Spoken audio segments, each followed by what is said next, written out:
नमस्कार, मैं अशोक कुमार पांडे और स्वागत है आपका टीसीएच पर। आज मैं हाजिर हूं आपसे खास गुफ्तगू करने के लिए और यह गुफ्तगू है तानाशाहों के बारे में। अक्सर यह कहा जाता है हिंदुस्तान में डिक्टेटरशिप आ गई है, तानाशाही आ गई है, तानाशाह ये हो गए हैं, तानाशाहों की तरह सरकार काम कर रही है, सारी संस्थाओं पर कब्जा हो गया है, ये हो गया है, वो हो गया है। ये बातें लगातार हम भी करते रहते हैं और आप भी करते रहते हैं। 2-3 साल पहले मुझे ख्याल आया कि क्यों ना तानाशाही को समझा जाए कि आखिर तानाशाही होती क्या है, और 2-3 वीडियोस मैंने बनाए तानाशाहों के ऊपर, साथ में रिसर्च शुरू किया और इन 2-3 सालों के रिसर्च और मेहनत का नतीजा है मेरी किताब 20वीं सदी के तानाशाह। आप जानते हैं कि YouTube पर तो मैं बाद में आया, लेखक पहले हूं। कश्मीर पर मैंने 2 किताबें लिखी हैं, गांधी पर लिखी है, सावरकर पर लिखी है। हिंदी के बड़े साहित्यकार और इतिहासकार थे महापंडित राहुल सांकृत्यायन, उन पे किताबें लिखी हैं और भी किताबें मैंने काफी लिखी हैं। इसी क्रम में मेरी ये नई किताब है 20वीं सदी के तानाशाह, जिसमें पिछली सदी के 5 तानाशाहों का 6 तानाशाहों का मैंने किस्सा लिया है। यूरोप से मैंने लिया है हिटलर को और मुसोलिनी को। हिटलर और मुसोलिनी का नाम कौन नहीं जानता है। यूरेशिया अगर कहें, एक जमाने में यूएसएसआर हुआ करता था जो थोड़ा यूरोप में था, थोड़ा इंडिया में था, उससे मैंने स्टालिन को लिया है। एशिया से मैंने लिया है नॉर्थ कोरिया के तानाशाह फैमिली जो है किम इल सुंग, उसको मैंने लिया है, जो खुद थे, उसके बाद उनके बेटे आए और उसके बाद उनके पोते हैं। और मैंने अफ्रीका से लिया है ईदी अमीन को, साथ में मैंने चिली से लिया है पिनोशे को, जिनका नाम आप लोगों ने थोड़ा कम सुना होगा क्योंकि अमेरिका के सपोर्ट से यह तानाशाह सत्ता में आया था, इसीलिए इसकी बात कम होती है। और जब मैंने 20वीं सदी के तानाशाहों पर रिसर्च करके ये किताब लिखी तो मुझे समझ में आया कि 21वीं सदी के तानाशाहों के भी बहुत सारे गुण 20वीं सदी के तानाशाहों से मिलते हैं। जैसे हिटलर हो या मुसोलिनी हो या किम इल सुंग हो या पिनोशे हो या फिर ईदी अमीन हो, इन सब की एक खासियत यह थी कि इनको अपने फोटो से बहुत प्यार था। ये बहुत सारे फोटो खिंचाया करते थे। इनके फोटो हर जगह दिखते थे, रेलवे स्टेशन पर, हवाई अड्डे पर, बिल्डिंगों में, स्कूलों में, कॉलेजों में। तब टीवी था नहीं, इंटरनेट भी नहीं था, लेकिन बाकी जगहों पर इनकी तस्वीरें छाई रहती थी। हर अखबार के पहले पन्ने पर इनकी तस्वीर छपती थी। अब आप जानते हैं कि 21वीं सदी में भी जो तानाशाह बनने की कोशिश कर रहे हैं, उनको तस्वीरें खिंचाने का बहुत शौक है। दूसरा, मैंने ये देखा कि ये तानाशाह सबसे पहले इतिहास बदलने की कोशिश करते हैं। ये चाहते हैं कि इतिहास हमारे हिसाब से लिखा जाए, ऐसा लिखा जाए जिससे हम साबित कर सकें कि बस हम थे और हमारे पुरखे थे, बाकी सब तो गद्दार थे। इसलिए हिटलर ने भी इतिहास चेंज कराया, मुसोलिनी ने भी इतिहास चेंज कराया, स्टालिन ने भी इतिहास नया लिखवाया, किम इल सुंग ने तो अपना खानदान का ही इतिहास नए सिरे से लिखवाया, ईदी अमीन और पिनोशे ने भी ये काम किया। तीसरी चीज मुझे बहुत मजेदार ये लगी कि इनको मीडिया से बहुत डर लगता है। इंडिपेंडेंट मीडिया ये बिल्कुल नहीं चाहते।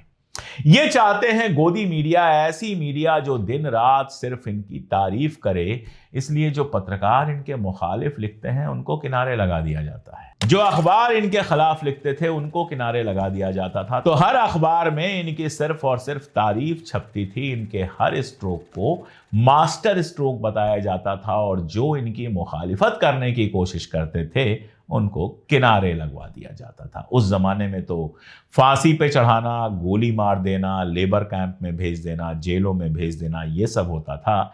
आजकल थोड़ा अलग तरीके से किनारे लगाया जाता है। प्राइवेटाइजेशन का जमाना है तो प्राइवेट चैनलों से उनको बाहर कर दिया जाता है। और भी बहुत सारे गुण मिलते हैं। जैसे हिटलर को प्रोफेसरों से बड़ी दिक्कत थी। वो कहता था कि हमको ज्ञान की नहीं, ताकत की जरूरत है। बच्चों को स्कूल में ताकतवर बनने की बात करनी चाहिए, मजबूत बनने की बात करनी चाहिए, जबरदस्ती ज्ञान के चक्कर में बहुत नहीं पड़ना चाहिए। अभी उमर खालिद के ऊपर जो मुकदमा चल रहा है, उसमें दिल्ली पुलिस ने कहा कि बुद्धिजीवी कई बार आतंकवादियों से ज्यादा खतरनाक होते हैं। पढ़े लिखे लोगों से पता नहीं क्यों तानाशाहों को बड़ी दिक्कत होती है। शायद उनको लगता है कि जो पढ़ते लिखते हैं, वो देश और समाज को समझते हैं, वो कहीं हमारी हकीकत सामने ना ला दें।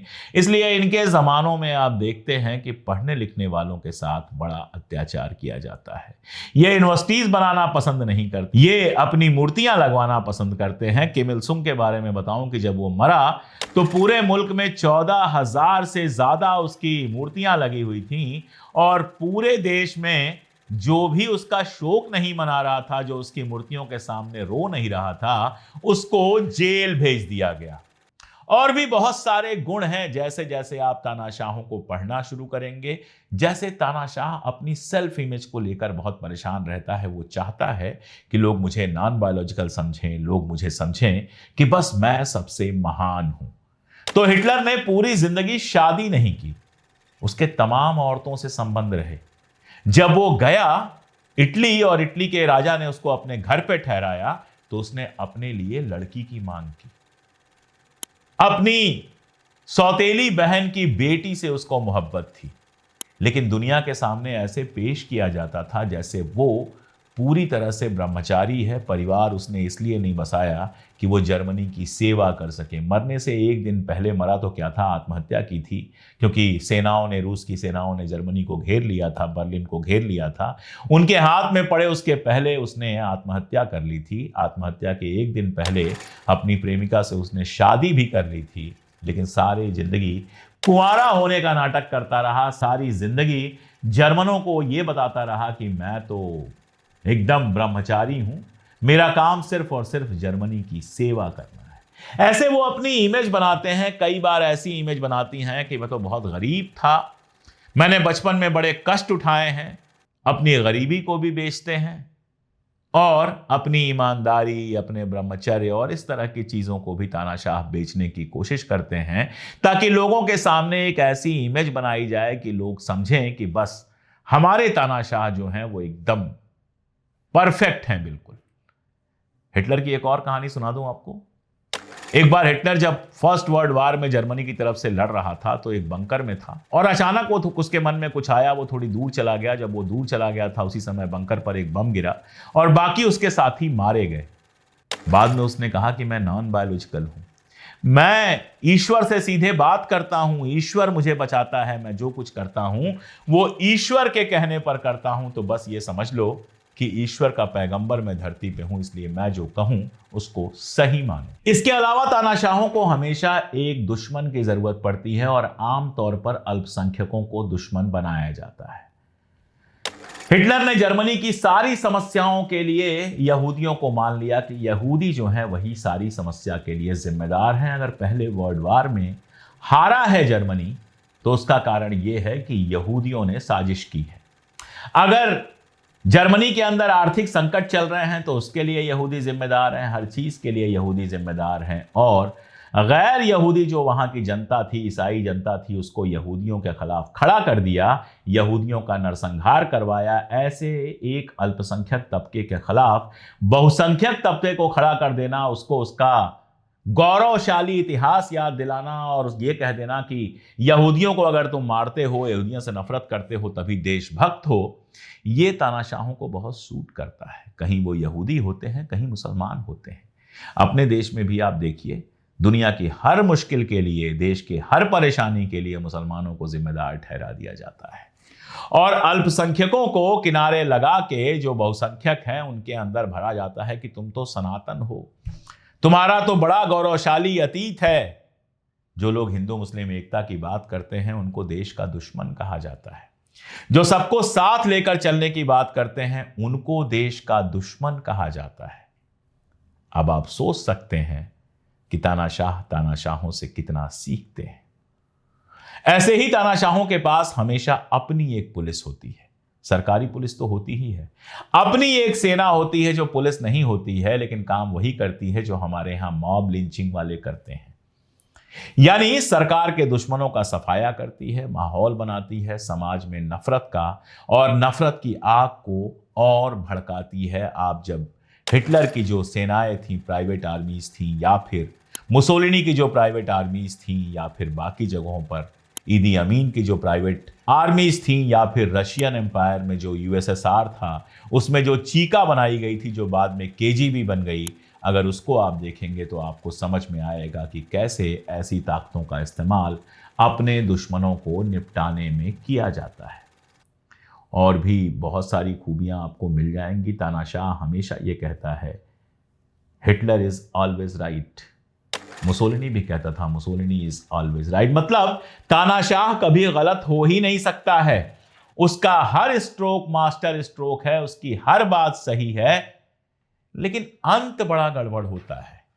आप देखिए, हिटलर को आत्महत्या करनी पड़ी, मुसोलिनी को मार के उल्टा लटका दिया गया उसकी प्रेमिका पिटाकी के साथ, ईदी अमीन को अपना देश छोड़कर भागना पड़ा। उत्तर कोरिया अलग है, अभी तक किम इल सुंग का खानदान चल रहा है, इसलिए वहां पर कुछ नहीं हुआ। हालांकि उत्तर कोरिया में जिस दर्जे की गरीबी है, परेशानियां हैं, वो अपने आप में एक अलग किस्सा कहता है। स्टालिन को आप कह सकते हैं, लेकिन उसका आखिरी वक्त याद कीजिए। अपने डाचा में था, डाचा को आप कह सकते हैं फार्म हाउस जैसा, अपने कई डाचाओं में से एक डाचा में था वो, और डाइनिंग टेबल के सोफे के पास बैठे बैठे उसके दिमाग की नसें फट गईं। अपने ही पेशाब में डूबा हुआ वो घंटों पड़ा रहा, लेकिन जो उसके सबसे करीबी लोग थे, लावेंती बेरिया, ख्रुश्चेव, उन्होंने इलाज कराने की जगह उस टाइम का इस्तेमाल किया कि बस इसके मरने के बाद हम सत्ता पर कब्जा कर लें। 14 घंटे तक उसका कोई इलाज नहीं कराया गया। अपने पेशाब में डूबा स्टालिन बेचारा पड़ा रहा, उसके परिवार, बेटे और बेटी को भी सूचना नहीं दी गई, और उसके बाद सारा फैनफेयर हुआ, बड़े शान से उसका अंतिम संस्कार किया गया। लेकिन जो लोग सत्ता में आए, उनके मन में उसके लिए डर जरूर था, इज्जत नहीं थी। और उसके मरने के 30 साल के अंदर वो सोवियत संघ बिखर गया, जिस सोवियत संघ को बनाने के लिए उसने हर तरह का धतकर्म किया था। जब यह किताब आई तो बहुत सारे लोग नाराज हुए कि आपने स्टालिन को कैसे शामिल किया। 2-3 सवाल पूछ लेता हूं। यह बताइए जरा सा कि जब लेनिन मरे थे तो 4 लोग लीडरशिप में थे, 5 लोग बेसिकली लीडरशिप में थे। ऐसा कैसे हुआ कि 3 से 4 साल के अंदर बाकी सारे लोगों को मरवा दिया गया? एक तो ट्रॉट्स्की भाग के बेचारा चला गया था, विदेश में कहीं रह रहा था, उसको जहां था मैक्सिको में वहीं मरवा दिया गया, और उसके अलावा बाकी लोगों को कोई ना कोई आरोप लगवा के गोली मरवा दी गई। ये तानाशाही नहीं तो और क्या है। इसके अलावा भी ढेरों मैंने एग्जाम्पल दिए हैं। मैं जवाब तभी दे सकता हूं जब इन एग्जाम्पल्स को आप पढ़िए, और पढ़ने के बाद कहिए कि ये वाला तथ्य गलत है। अगर तथ्य गलत नहीं है तो फिर मेरा वाला तानाशाह प्यारा। ये भी बड़ी मजेदार बात है, सबको अपना अपना तानाशाह बड़ा प्यारा होता है। हिंदुओं को हिंदू तानाशाह पसंद है, मुसलमानों को मुस्लिम तानाशाह पसंद है। इसीलिए तो जब अफगानिस्तान का लीडर यहां पे आता है और अपने तरीके अपनाता है, तो यहां लोग उसको कहने लगते हैं कि ये है सच्चा इस्लाम। कोई सवाल नहीं पूछता है कि तालिबान ने अपने विरोधियों के साथ क्या किया, तालिबान ने औरतों के साथ क्या किया, तालिबान ने एजुकेशन के साथ क्या किया। कोई सवाल नहीं पूछता है, क्योंकि अपना अपना तानाशाह सबको पसंद होता है। लेकिन हकीकत यह है कि तानाशाह अपना हो या गैर हो, वो सिर्फ तानाशाह होता है। वो जनता की जिंदगी को मुश्किल करता है और उस देश को ही तबाह कर देता है जिस देश से देशभक्ति की बात करता है। दुनिया का इतिहास इसका गवाह है। तो बड़ी मेहनत से बहुत सारी किताबें, आपको लिस्ट मिलेगी किताबों की, इसमें रेफरेंसेस मिलेंगे। मैंने ये किताब लिखी है 20वीं सदी की तानाशाह। किताब की कीमत 400 रुपए है, लेकिन अमेजन वगैरह पर यह किताब आपको 300-325 रुपए में मिल जाएगी। अमेजन का लिंक मैं आपको डिस्क्रिप्शन में और पिन कमेंट दोनों में दे रहा हूं।